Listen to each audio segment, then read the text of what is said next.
Hi there, this is Sucheta with Travel Talk with Sucheta. Welcome to episode 7 of my Travel Talk. If you've made it so far, you are really interested in what I have to say. So thank you for coming back again. And today I'm going to talk about what's trending in terms of destinations for 2019. So I was just at the New York Times travel show, which, if you're not familiar with, is one of the largest travel shows in the world. And it's held once a year every January.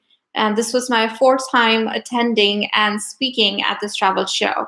There were over 700 exhibitors from all over the world.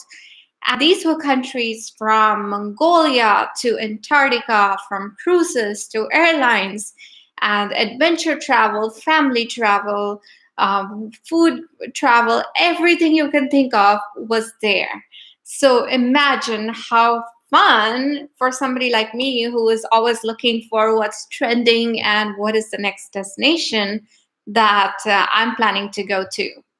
And every year I've been there, I've come up with some great ideas on new places and also revisited some places that I probably had not thought about going to before. So let me start with some places that I have recently been to, and they are also coming up with some of the trending locations. Now, if you are looking for online and you're reading all these information about what's trending, where to go, what are the cheapest destinations, I'm sure you've looked at the list put out by the New York Times, by Travel and Leisure, by CNN, and there are some publications that I write for, and they all pick their travel writers and the editors to come up with these destinations. But what I'm presenting to you is not based on any of these publications. It's my list of some places I recommend that you go to this year. And the top on my list is Armenia. And I was there a couple of years ago, but it's come up now in a lot of these lists as well. Now, this country, if you don't know about, it's really small. It's about the size of Maryland, United States, and it's one of the oldest countries in the world. And they have 3,000-year-old churches and monasteries, beautiful, diverse landscapes from Lake Sivan, which is the second highest lake in the world, to alpine meadows, snow-capped mountains, wineries, and exclusive food. The food, I mean, is very much like Middle Eastern, Iranian influence, but they are so hospitable and so generous with food, and it's very colorful, lots of vegetarian options, and I just really, really enjoy the food. And if you also like cognac, there's also Ararat, which is the oldest and the most famous cognac factory that you should visit. Armenia is actually not a very expensive destination. So if you can get there, it's reasonably priced and easy to move around. Now, you want to hire a guide or a driver because the roads are not in the best condition. But I really feel that it's a destination that will surprise you. Another destination I can talk about is South Africa. Now, if you're following me, you would know that I was just recently in South Africa a couple of weeks ago. And I think there is no bad time to be in South Africa. There's always something happening year round. There are so many things to see around the country. I spent most of my time in Cape Town and the Southern Cape this time, which is beautiful California style weather year round, and lots of wineries to visit, beaches and mountains. You can do hiking, you can go see penguins. And then I drove through the garden route, which is in the southern coast, and I visited a lot of wineries and just beautiful landscapes. But there's also Soweto in outskirts of Johannesburg, where I also spent some time, and I will be writing about my experience there. And that's the birthplace of human rights in South Africa. So great museums to visit, to see the house of Mandela and Desmond Tutu. and also find out a little bit about the African culture and their recent democracy. I'm actually going back to South Africa in May, and this time I will be spending more time in Durban and also going to the famous Kruger National Park. So, like I said, you can go any time of the year, and there are different things to do in different parts of the country in South Africa. Now, while I'm in Africa, I would also like to check out Namibia. That's also a very upcoming destination right now because of its different landscapes. You can be in the desert, you can be in the Kalahari, in the mountains, the salt dunes. So that's really interesting for me to check out, and I will be reporting to you later this year about that. Rwanda and Uganda are very upcoming destinations, especially if you're into wildlife and hiking. They are really launching their gorilla safaris, where you can track for anywhere from 3 days to 5 days or even a week. And you can camp along the way and go see gorillas in their natural habitat. So that's another one that I haven't been, but I would really want to find out this year. Over in Europe, I'm headed to Malta next month. Malta is this really tiny island south of Italy, between Italy and Northern Africa. And there's really not much written about Malta, and not a lot of people say, I've been there. So I'm really excited about checking that out. It is a UNESCO capital. There are lots of old buildings and structures to see. In fact, the capital of Malta is also called an open air museum. So you can go explore things just walking around, which I love to do when I'm traveling. Walking and checking things out are my favorite thing to do. There's also going to be carnival during that time, end of February. And I've only been to carnival in Caribbean and in Brazil. So I'm really interested to see how the Maltese carnival is going to be like. Of course, the beaches are great there, being an island country. It's also south of Italy, so the weather's supposed to be nice even in February. And they have a great food and wine scene. So another thing, of course, you have to see when you're traveling. In April, I'm going to Australia, and I will be exploring some of the western part of Australia in Perth and around there. But Tasmania is actually one of the fastest growing islands or places in terms of food and wine scene.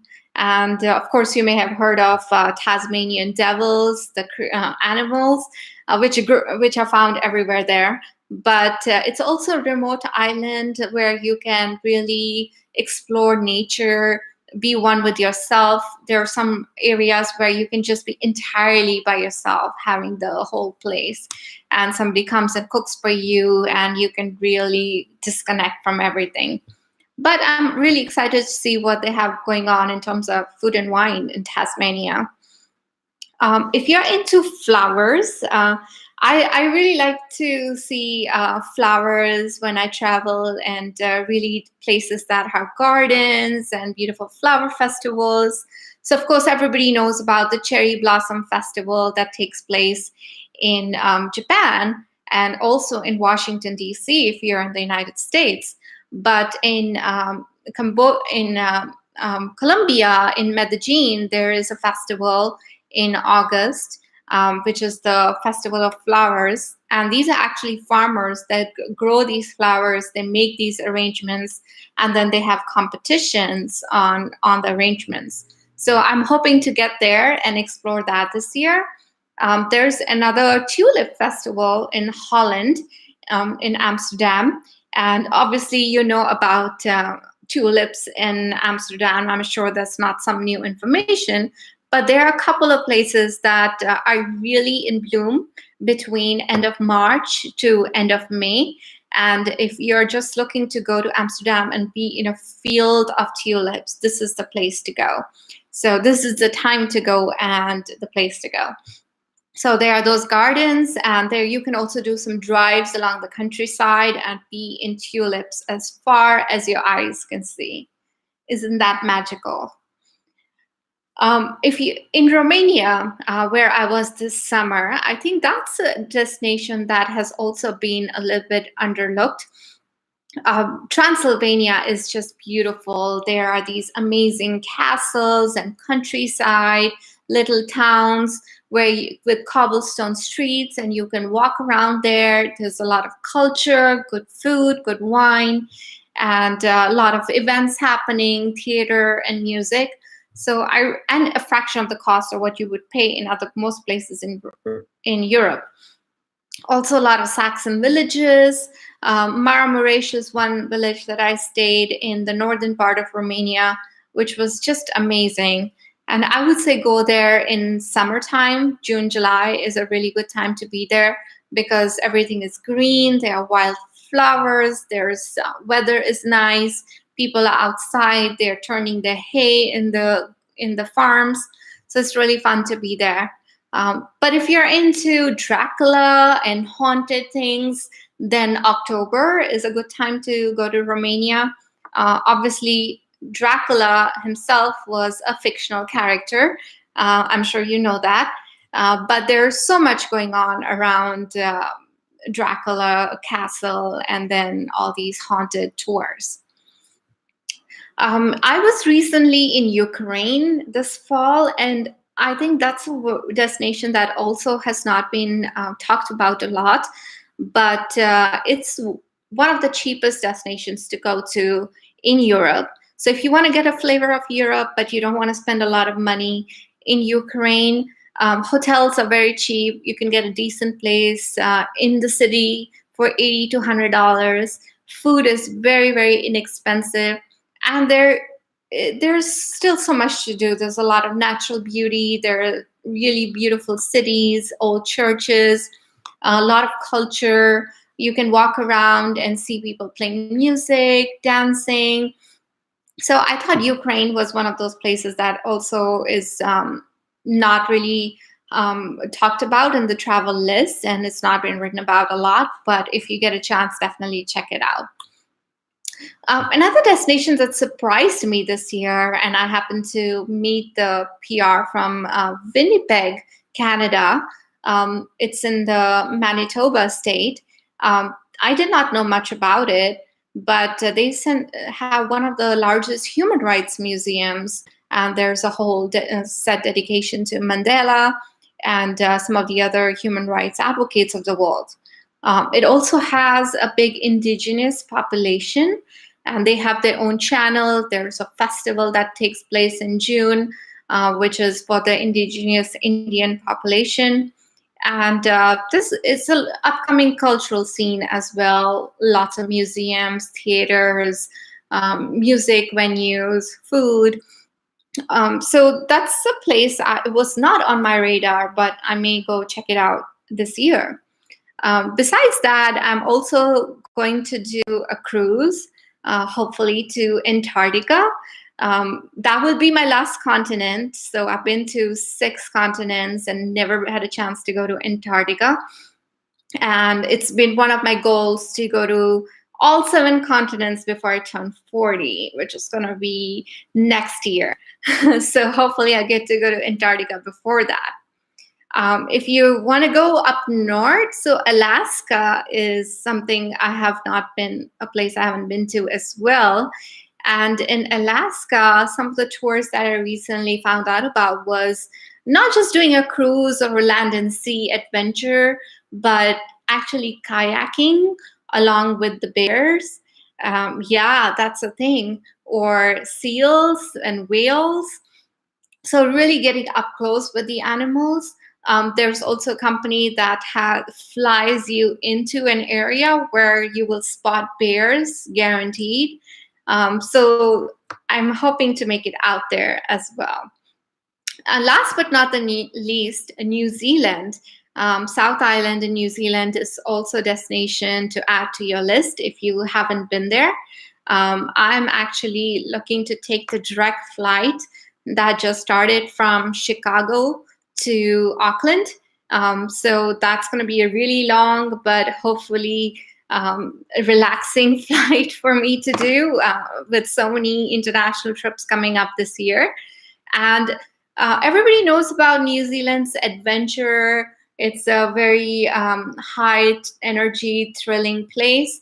But what I'm looking to do is also some relaxing hikes and spas and going to wineries and really going deeper into the New Zealand culture, not just going skydiving like I did last year, last time I was in New Zealand, but doing more of a spa and maybe wellness retreat to New Zealand. Well, that's my tips for this time. Do you have any questions? If you do, please write it in the chat box on the right or the comment box below. And that ways I can answer your questions either in the comments or address them next time when I see you. And that's going to be next week. So if we were going to be talking about press trips on February 6th, which is next Wednesday.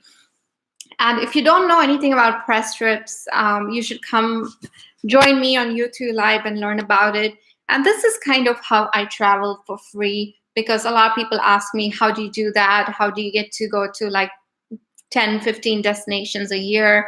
And isn't it expensive? Isn't it time consuming to plan all these trips? So I'm going to tell you a little bit about press trips next week. So join me right here, same place, same time. It's 1 p.m. Eastern on YouTube Live. Thank you so much. See you. Bye-bye. See you next time.